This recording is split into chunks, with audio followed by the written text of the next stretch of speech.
यो अर्थ मन्त्रालयको प्रस्तावमा नागरिक लगानी कोषको कार्यकारी निर्देशकको पद रिक्त थियो।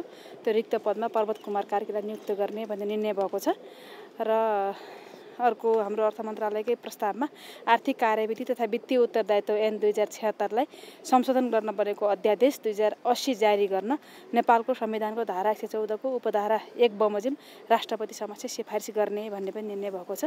अर्को गृह मन्त्रालयको प्रस्तावमा राजनीतिक दल सम्बन्धी ऐन 2073 लाई संशोधन गर्न बनेको विधेयक संघीय संसद समक्ष पेश गर्न स्वीकृति प्रदान गर्ने भन्ने निर्णय भएको छ।